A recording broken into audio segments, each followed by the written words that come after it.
quando a gente fala também de construções irregulares, a gente também tem que pensar nos impactos, tá? Que a gente acaba tendo devido a isso. Então, quando a gente não tem um planejamento, quando a gente não tem alternativas concretas e colocadas em práticas em termos de distribuição de moradias, a gente vai ter aí esse processo de ocupação irregular. E por ser irregular, muitas vezes esse processo ele vai prejudicar a natureza, tá? Então, muitas vezes a gente vai ter um relevo, ok? Um relevo, né? Uma altitude aí de terra. A gente tem aqui ruas, casas, e a gente tem aqui esse relevo. O que acontece? As pessoas não têm onde morar, não têm condições de comprar um terreno, não têm comprar uma casa e pronto, precisa morar em algum canto. Tem ali aquele relevo, aquela pequena serrinha e tal. Tem as plantas lá. Eu vou lá e vou fazer um barraco. Chego aqui, tem as árvores, tiro essas árvores todas, né, claro, desmato e construo a minha casinha. Tá, beleza, eu resolvi meu problema, construí a casa lá, desmatei mais aqui para plantar, planto feijão. E isso vai sofrendo, só que aí não é só uma pessoa, vem um, depois vem um outro, vem mais outro. E assim por diante, isso tudo vai ocupando aquele terreno, um terreno que tinha vegetação, um terreno que fazia parte de uma área que contribuía para melhorar a cidade, em termos de clima principalmente, porém as pessoas, por necessidade, por desconhecimento também, mas mais por necessidade, vão lá, ocupam, retira a vegetação que está, constrói e moram lá. E isso causa impactos ambientais, porque a gente está retirando vegetação, a gente está modificando ali um fluxo natural que existia, tá? Então isso é um problema seríssimo que a gente vai encontrando nas cidades, principalmente nas grandes cidades, por falta de acesso a moradias. E aí a gente vai ter esse processo. E o que acontece muitas vezes? Vem a época de chuva, as fortes chuvas, chove bastante, tá? Chove muito. A água, nessa época de chuva, antes de ter essas casas, antes de ter essa ocupação, a gente tinha as plantas. Então essa água era absorvida pelas raízes, pelo solo das plantas. Sem as plantas, o que acontece? Essa água vai e enche as ruas aqui e destrói muitas vezes essas moradias que foram construídas de formas irregulares, porque a gente tinha um ciclo aí natural e temos uma mudança aí bastante significativa que fez com que mudasse o ciclo da água que estava ali. Então essa chuva veio, não tinha para onde escoar, muito forte, acabou derrubando as barracas que tinha, destruindo o que tinha ali e inundando as ruas que tinham o entorno desse exemplo aqui, desse pequeno relevo aí, dessa serra, tá? Então a gente também tem que pensar nessas questões de impacto ambiental, saber que a natureza ela tem o seu ciclo natural e quando a gente faz algumas ações que prejudicam a natureza, a gente vai ter também consequências essas muitas vezes drásticas, tá? A gente vê aí nos noticiários, a gente às vezes vivencia no nosso dia a dia essas questões, que é uma questão bastante preocupante, ok? Que a gente precisa aí tentar evitar da melhor forma possível que isso venha a acontecer. E aí, falando da questão da chuva, a gente vai ter o ciclo natural da água, tá? Vou tentar aqui explicar um pouquinho para vocês como é que funciona a questão desse ciclo da água. A gente vai ter aqui esse desenho aqui, que eu fiz aqui pra gente tentar explicar. Então, o que acontece? A gente vai ter as serras, tá? Essas elevações. A gente vai ter aqui, nessa imagem, um território, uma casinha. É uma coisa bem rural, né? Aí, do campo. Então, o que acontece? A gente vai ter a radiação do Sol, né? O Sol, ele vai transmitir a sua claridade para a Terra aqui. E esse Sol, ele vai atingir aqui a casa, a serra, tudo isso aqui, as plantas, a água. E nesse processo, a gente vai ter a evaporação, que é justamente o recebimento desse calor, do calor do Sol, no local. Então, esse calor, ele vai ser refletido, tá? E vai sendo levado, evaporado, que a gente chama, que vai chegar nas nuvens, tá? Então, o que acontece? Tem o Sol, a radiação solar que chega na Terra, tá? Onde a gente tá, onde a gente vive. E esse processo vai fazer com que a gente tenha uma evaporação, que é essa onda aí de calor que vai ser devolvida e vai para as nuvens. E ao chegar nas nuvens, a gente vai ter aí um processo de calor que vai se dar como resposta pela chuva. Então, a chuva, ela é provocada justamente pelo esse calor que é tido aí, que é refletido da Terra. O raio do Sol chega na Terra, a Terra reflete esse calor, vai para as nuvens e as nuvens geram a chuva que volta aí para onde a gente vive, ok? A planta também, ela faz esse processo, assim como o solo, como a água, como os animais. Então, a gente tem todo um ciclo de processo que faz com que a gente tenha a chuva, tá certo? Por isso que quando, se vocês já perceberam, né, no seu dia a dia, quando a gente tem um calor, muitos dias de calor, muito calor, muito calor, muito calor, sem chover, esquenta muito, muito, chega a um ponto que chove. Por quê? Porque esquentou bastante, foi refletido aí esse calor todo nas nuvens e esse processo gerou a chuva que é voltada para a Terra. Isso para dizer que nas áreas de montanha, por exemplo aqui, a gente vai ter esse processo principalmente devido às montanhas. Não sei se vocês já perceberam que nas regiões que a gente tem muitas montanhas, são regiões que a gente tem mais chuva, né? Os locais onde a gente tem muita floresta, são locais que a gente tem mais chuvas durante o ano.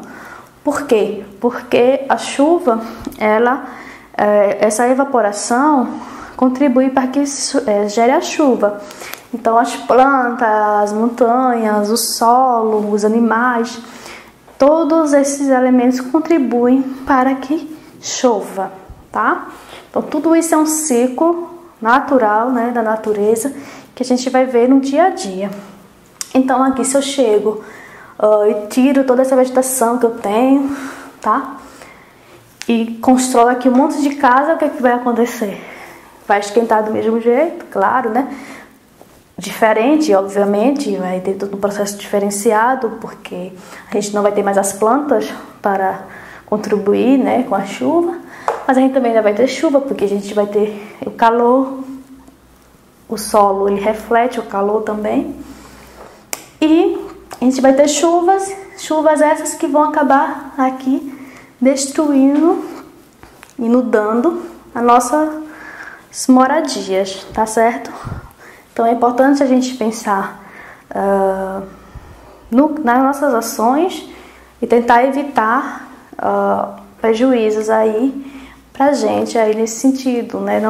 Tentar não prejudicar a natureza e o que a gente vai ter de benefício é uma vida mais tranquila, né? Sem esses fenômenos aí que acontecem, que destroem muitas cidades, porque o ciclo é um ciclo natural que, quando é modificado, a gente tem consequências aí, muitas vezes drásticas. E depois de ter falado de todo esse processo, né, dos problemas ambientais, sociais, problemas na cidade que a gente tem, devido à falta de planejamento e tudo isso, a gente vai falar um pouquinho agora da gente, da nossa forma de se expressar. Nossa forma de expressar. A gente já falou aqui um pouco da questão do social, a questão de trocar de informações, de ideias, de convivência. E a gente fala um pouquinho da questão de como é que a gente se expressa. O que acontece? Cada lugar vai ter sua cultura, né? Como eu já falei aqui. E isso vai fazer com que cada população tenha uma forma de agir, uma forma de pensar, de se expressar. E a expressão, ela vem de diversas formas. Vem tanto da questão de conversar, né? Cada um tem sua forma de conversar com o outro.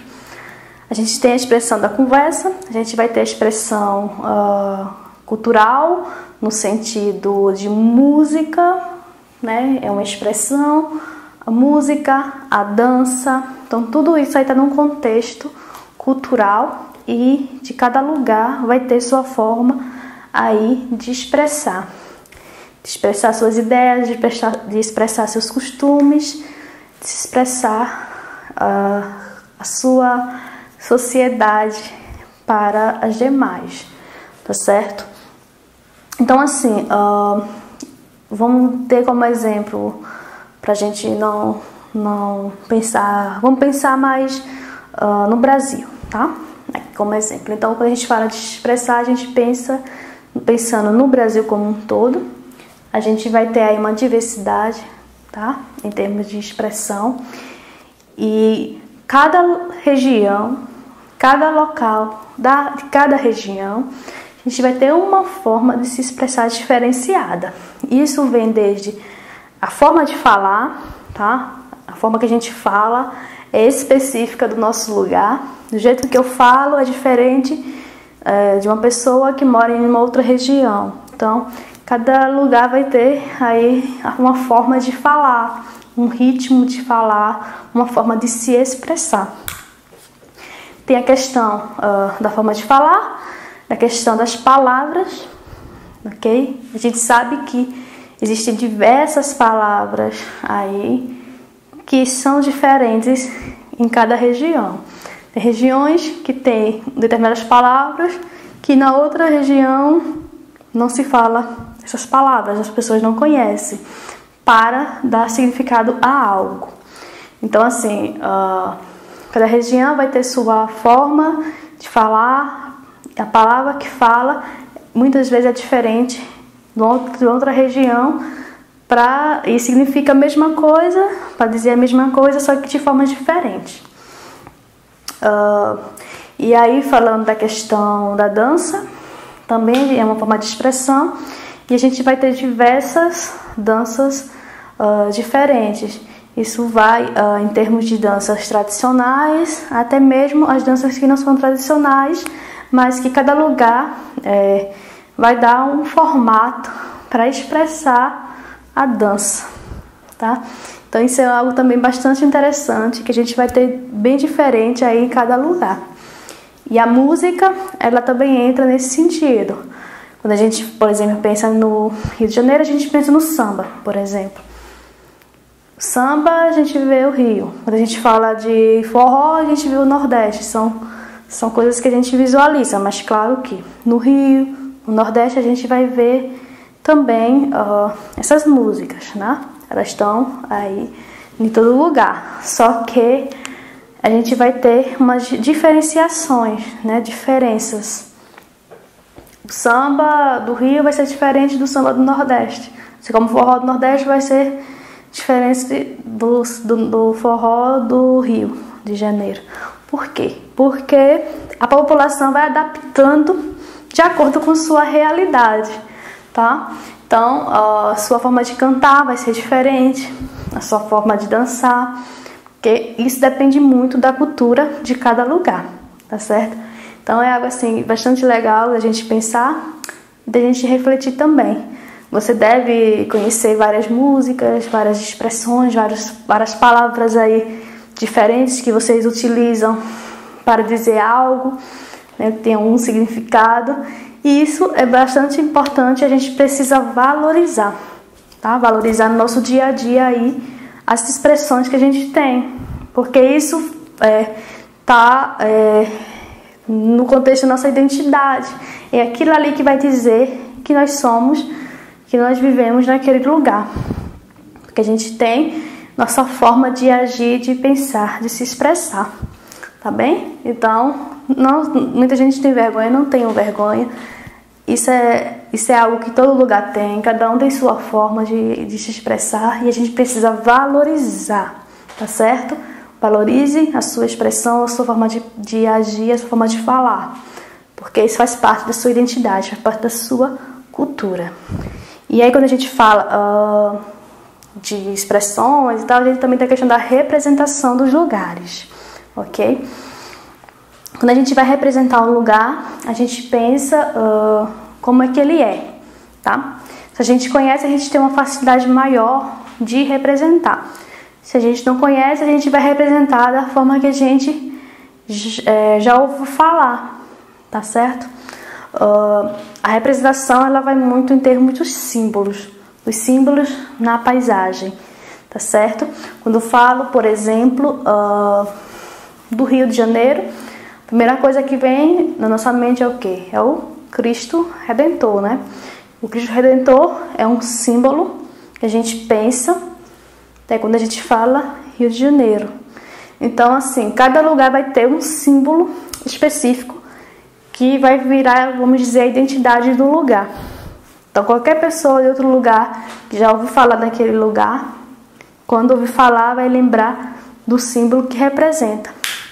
Quando a gente fala, por exemplo, da região sul do Brasil, a gente pensa logo no chimarrão, porque é algo que está relacionado com aquela região, que a gente é um símbolo que faz com que a gente lembre daquela região. Então são essas questões aí que a gente vai ter de representação do lugar, tá certo?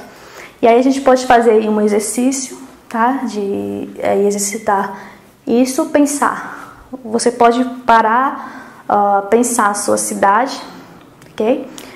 Tem a minha cidade, o que é que ela tem assim de importante, assim, de que faz com que ela seja conhecida. Então você pensa o que é que tem sua cidade e escreve. Minha cidade, o que quando a gente fala da minha cidade, alguém fala, pensa logo nisso. Nisso aqui que é interessante, que as pessoas pensam e fazem lembrar a minha cidade, tá? Isso é um exercício que a gente pode fazer para pensar a nossa cidade e também, principalmente no contexto mais geral, tá? Pessoas de outra cidade, quando pensam na sua cidade, vão pensar em quê? É nesse sentido, que são as representações dos lugares. Cada lugar vai ser representado por alguma forma. E aí essas representações são diversas. Vai desde a questão da história, tá? Muitos lugares são lembrados devido à história que se passou, o que se passa nela. A gente tem a questão da paisagem natural, que também é uma outra representação que muitas vezes faz a gente pensar aquele lugar devido àquela praia, devido àquele rio, aquela caverna, aquela montanha, e dentre outras coisas aí da natureza. Uma outra coisa também que a gente pode pensar para representar um lugar são os monumentos, tá? Então os monumentos são símbolos muito representativos na paisagem e que faz a gente pensar os lugares através desses monumentos, né, os seus significados. E esses são alguns exemplos. Praças também são representações, fábricas são representações também. Tem muitas cidades que são conhecidas e são representadas por meio da fábrica que existe lá, das indústrias que estão lá. Então ela representa também os lugares. Outro exemplo que a gente pode falar aqui é a questão da plantação. Tem cidades menores que são conhecidas pelo que produz em termos de plantação, tá certo? É um outro exemplo. Por exemplo, quando a gente vai falar do litoral do Brasil, a gente pensa na produção de cana-de-açúcar. Tem muito cana-de-açúcar, então a gente representa aquele lugar por meio da cana-de-açúcar, de uma cultura, de uma plantação, ok? Então é isso. E a floresta, por exemplo, quando a gente pensa em Amazonas, né, a gente pensa na floresta. É uma outra forma de a gente representar, a gente lembrar o lugar. Então aí são diversas representações que existem. E quando a gente vai pensar o lugar, a gente pode pensar aí nessas representações aí simbólicas que vai fazer com que a gente lembre daquele lugar. É um exercício bastante interessante e faz com que a gente reflita o lugar que a gente vive e o que é que ele tem, o que é que as pessoas pensam quando lembram naquele lugar. É um exercício bastante interessante aí. Então é isso, né? Aqui no nosso curso a gente falou de diversos assuntos, a gente desde a questão do lugar que a gente mora, a questão de pensar as ruas, pensar a cartografia do local que a gente vive, pensar no outro, no cotidiano, na relação com o outro, na questão de viver em sociedade, que é muito importante, na questão da paisagem, na questão do trabalho, na questão das atividades econômicas que a gente tem aí, que a gente vivencia no nosso dia a dia, da questão do meio ambiente, da natureza, da questão da preservação, da questão das cidades, né, seus problemas, seus conflitos e algumas possíveis soluções que a gente pode ter aí para melhorar tudo isso. Questão do meio rural, né? Como é que esse se apresenta na paisagem, todas essas questões aí que são questões importantes da gente pensar o nosso cotidiano, o nosso dia a dia, de pensar a geografia. E foi isso que eu tentei aqui trazer um pouquinho para vocês, para a gente pensar aí a geografia a partir das nossas vivências, do nosso dia a dia, do nosso comportamento, tá? De como é que a gente se comporta em sociedade e qual a melhor forma de a gente se relacionar para que a gente tenha uma vida tranquila, que a gente possa viver aí alegremente e agir de forma que a gente consiga fazer bem a todos, tá certo? Então esse foi o nosso curso, né, de nível 2 de Geografia. Eu espero que vocês tenham aprendido bastante. Espero que vocês façam aí alguns exercícios das dicas que eu dei aqui para vocês. Fico aguardando aí os nossos mapas mentais, tá? Vai ser muito interessante, eu quero vê-los, quero compartilhar aí com vocês essa experiência. Então é isso. Qualquer dúvida, pode entrar em contato comigo, tá? Escreve para mim, que aí a gente troca aí mais ideias e mais exemplos aí do nosso dia a dia no nosso curso de Geografia. Muito obrigada e até a próxima.